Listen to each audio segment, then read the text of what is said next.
Well, good day to you, Scott Baker. Mikey Ames, how are you? Our Very lead good. better for today is about a field note that is entitled Organizing Yourself to Delegate Effectively.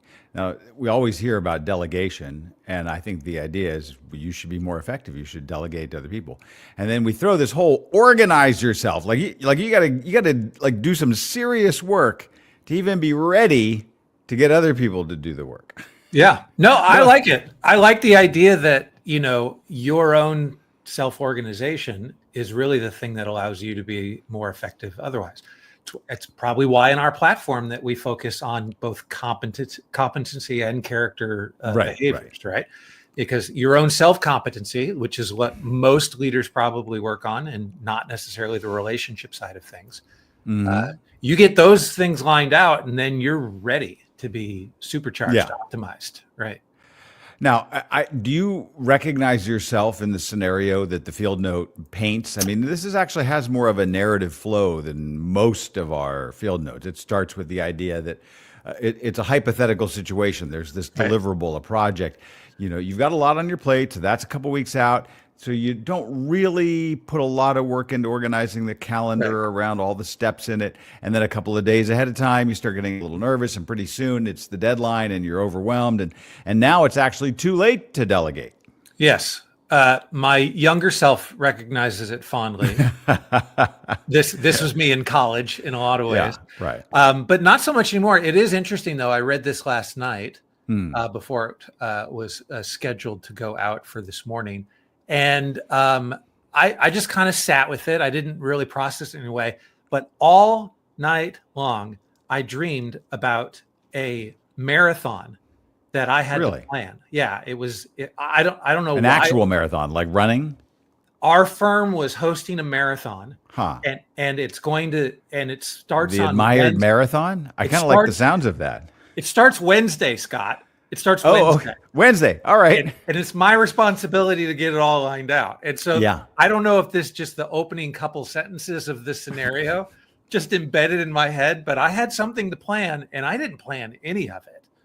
And Okay. so a few days before It's the going to be a project, disaster. it's going to, I have no idea how we've done it. My first thought is like, can I replicate anything that we've done in the past? And Right. I didn't even ask that question. Like I have no idea Yeah. who just done it in the past, but it's completely my responsibility. And I'm running around in my dream like I've got this handled, right? It's 3 days away, right? No problem. I don't have it Yeah. handled.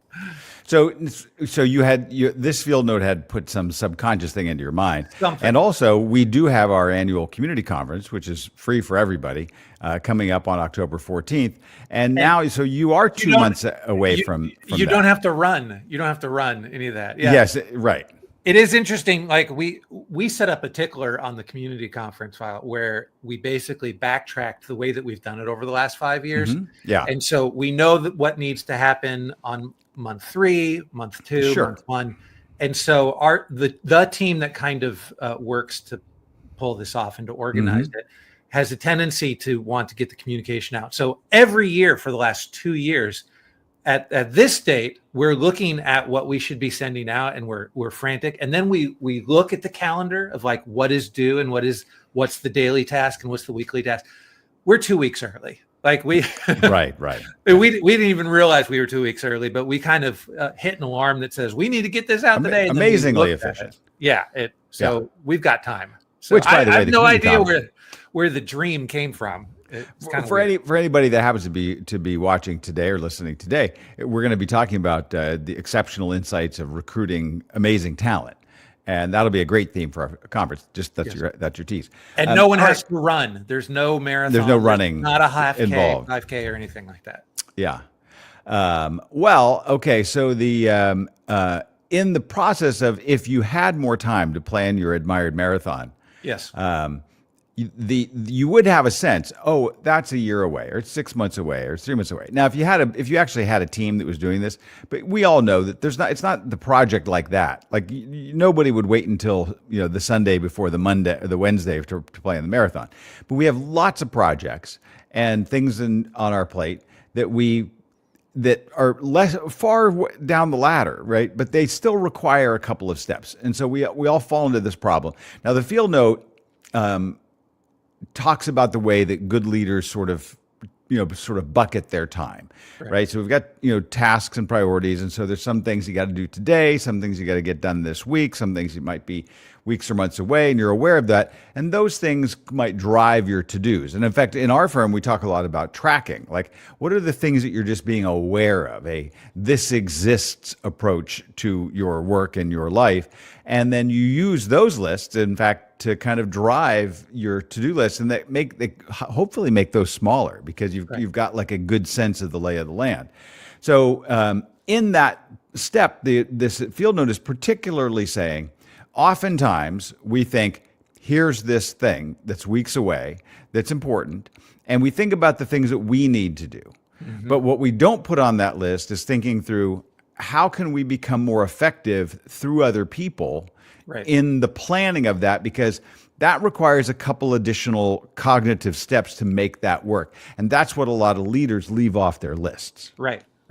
And so even as we're thinking, so my input for this would be, well, you have to create a template every time you do any kind of project, because it's likely that you're going to do it again. Maybe you won't be with the organization, so you're handing something off. Right. Like, creating that template is the top thing. But the other part of that is, once you get like 2 or 3 or 4 years into doing something over and over again, you want to open up the opportunity for input into doing something different, because you're exactly right. You'll get buy-in from other people so just taking time to analyze the template that you've built 4 years ago is probably the first step. But the step is not about making sure you're organized for that year. The step is so that you can include other people, that there's real buy-in for this year's planning. And so if you have a planning meeting that doesn't include anybody else, like, you're setting yourself up to be a one-man show, and that's never good, right? And having that template in place feels like, oh, I'm done. Now I could pull this off with 2 months lead time anytime I want to. And frankly, I probably could pull off a project all by myself. But the dissatisfaction that is spelled out here in the field note is so key, right? You reach the end of it and you're able to like give yourself a high five, right? Do you really appreciate the fact that people are coming up to you and saying, you did such a great job with that, when as a leader, you should be the one who's handing out compliments on how your team performed, right? Oh, yeah, right. Well, one of the things that's interesting in this, I'm coming off of just rereading Oliver Burkeman's book, Meditations for Mortals. And which came out a couple of years ago, and then we had him on our community conference, actually. And that book, is kind of taking this perspective that, like, you just have to kind of accept that you're never going to be fully organized. In fact, you're not going to have like the perfect. He uses the analogy of the super yacht, or think of the plane cockpit, where you've got everything in the right place, and you can just flip the switches. And I've got this list, and I got that done. A lot of times life is just coming right by you, and you're doing your best to kind of keep your kayak, kind of in the middle of the river. And there is a bit of this approach. So I think that one of the things to say is, as you're looking at the things that you're trying to get done, and you're trying to organize yourself to get ready to delegate, the switch here is just thinking about how you can be more effective. When I first started at CRA Admired Leadership, I remember hearing a coach say something, and I was like, apparently I've just been for half a century not paying attention, because she just said, leveraging the power of organization. And I was like, oh, and she didn't mean like self-organization. She meant other people. Right. And I was like, oh, you can get more done in the world when you leverage the power of the organization. And that's where the lever is. And so there are people that are kind of like sole operators, lone, kind of specialists. But for most of us, it is our impact in the world is wildly extended by the way that we do that. And we just don't think about it enough. The other day I mentioned, when we were talking about in our buzzword meltdown of the field note around win-win and total win. And I mentioned that the woman who coined the term win-win, Mary Parker Follett, considered to be like the original mastermind of management from 1880s through the early 1900s. She said that the whole thing was, getting things done with other people. And so I think that's sort of the thing here, which is to say, are you the kind of leader who realizes if I just took an additional step or two and thought through, well, what would be the steps to delegate? Who would be the person to work with on that? Yes. How can I cultivate them around those steps? How do I make them better? And then thus the situation is better. And then we never get to that stage where you're in the panic that you are described in the field of. Yeah. And that's, what a great way to approach any project is to think, what are my leadership development opportunities here for other people?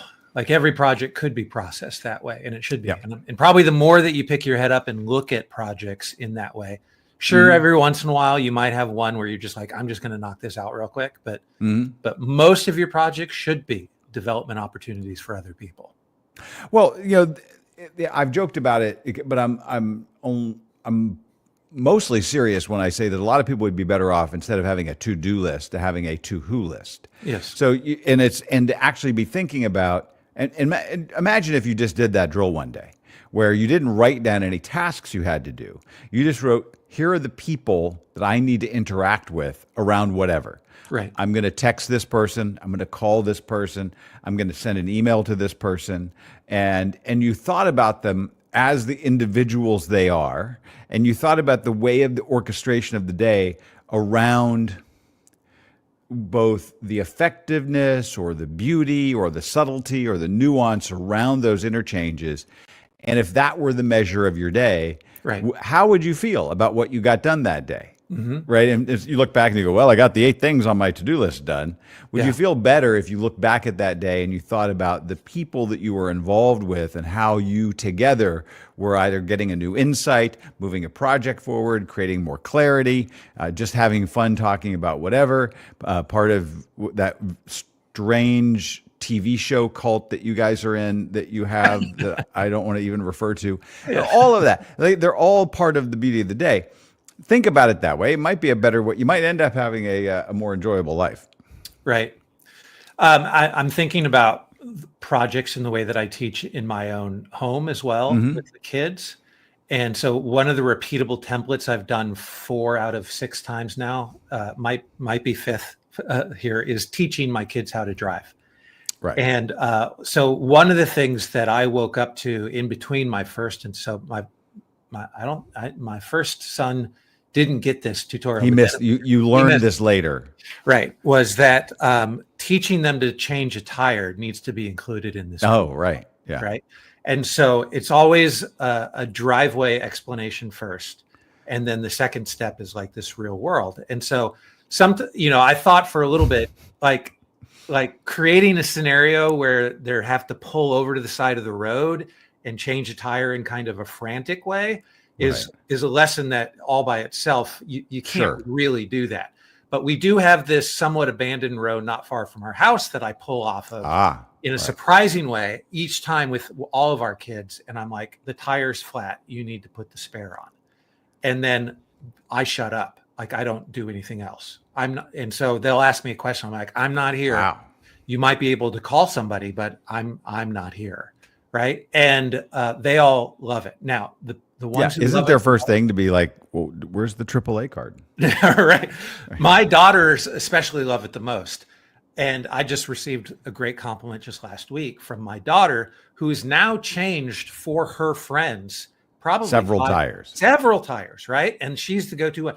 So she's getting all kinds of compliments from those friends' parents, right? She's like the go-to. She's the grease monkey who can do whatever, right? And she's really not that kind of a girl, but she can change a tire. And so the theory of who she is elevated in everybody's mind, right? And so I'm so thrilled with that, but it's really just about, I missed it with my first, I included it in my template, and then I also wanted to be able to say, I'm not going to show you, I want to put you in a situation where you do it. So it feels like it really does follow like this field note in a lot of different ways. I'm looking for an opportunity to just kind of step away and allow you to have this development opportunity, even though it feels harsh, or maybe it was a little bit surprising, but it's better to do it now than on the interstate, right? And so I love it. I love what it does. But again, the most rewarding part is hearing that her reputation has grown as a result of her being able to change tires now, right? It's fantastic. Well, as a note for those who might be new to the Lead Better podcast and the Field Notes project, Mikey has a lot of lessons and illustrations from driving. There are relationship lessons between he and his wife around the bizarre sort of diplomacy that they have in terms of who drives and who parks. There's lessons around how the kids get their driver's license. Now we know about the whole ritual around the changing of the tire. So for Sunday, August 10th, because the field, I don't even know what the field note is yet. Who knows what the driving lesson will be that Mikey will have for us tomorrow. I'm excited to find out. Definitely. Okay. Thank you, Scott. All right.